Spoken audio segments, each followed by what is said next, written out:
Inside Apple billion-dollar headquarters. The largest Apple product ever made is not something you'll be able to take home to enjoy, but it's something to behold.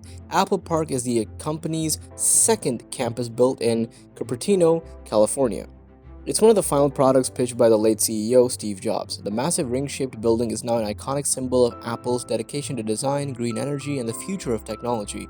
In this video, we will tell you about what's inside the Apple billion-dollar headquarters. Apple can pretty much write a check to do anything it pleases, and the company is in the process of writing a $5 billion check to build a new design campus in Cupertino, California. Now keep in mind, this isn't your standard campus, dare I call it, the iPhone of campuses. The behemoth campus with Norman Foster will have a 3.7 miles of curved glass with wrapping around the building, giving it an almost spaceship-like look.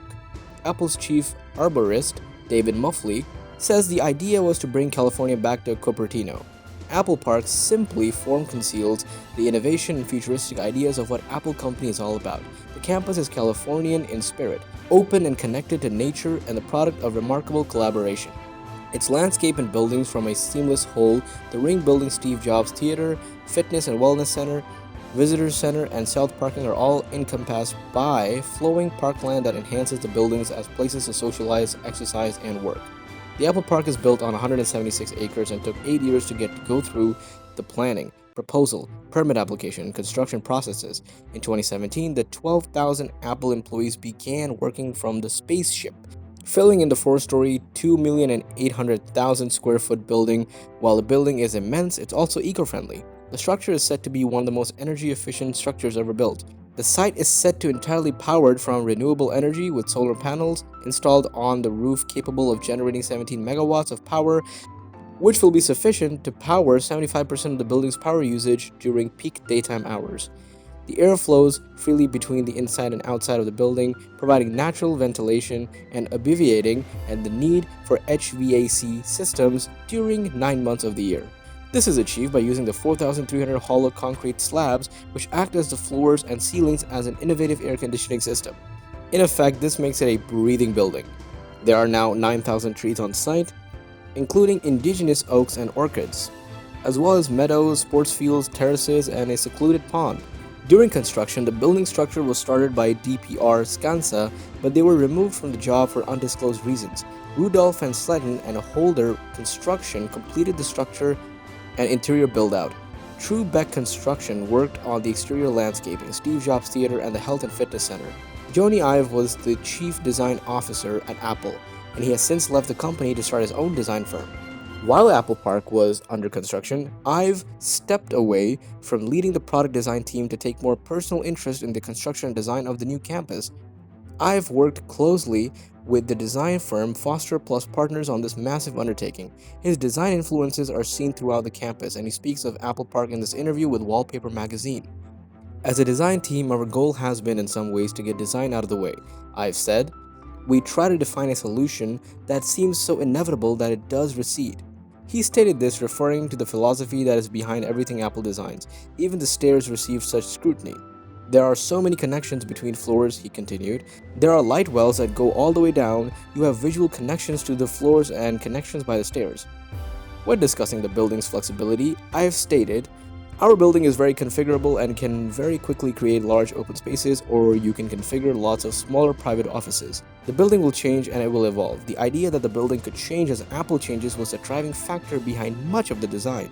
Steve Jobs required that the campus be more like a nature refuge than an office park, so some 80% of Apple Park is green space that has been planted with drought-resistant trees and indigenous plants. Large orchids dot the property and supply fruit for the cafeterias. The roof is covered in solar panels, which provide approximately 75% of the campus's power needs. The building is also designed to resist earthquakes. The cost of the building reached such astronomical levels in part because of the circular design. Jobs explained, it's a circle, so it's curved all the way around. This is not the cheapest way to build something. Every pane of glass in the main building will be curved. We have a shot at building the best office building in the world. I really do think that architecture students will come here to see it. The corporate campus is obviously a thing of beauty and wonder you must, as all that green space is going to be for employees only. If you happen to live in Cupertino, you're probably on either side of the fence about this new monster office. On one hand, it's lots of jobs, but on the other, it's added traffic congestion and only to make the Bay Area housing issue even worse. The particular building is immense, measuring 1 mile in circumference. Buses and bikes are provided for employees to get from one end of the campus to the other. Under the building is a network of roads and parking spaces. The campus also features 7 cafes and a 100,000 square foot fitness center. The Steve Jobs Theater seats 1,000 people. There are also 2 large buildings for the research and development facilities, as well as the care clinic for employees. The Steve Jobs Theater is a 165-foot diameter circular glass building without visible supports. The carbon fiber roof is the largest in the world, weighing 80 tons.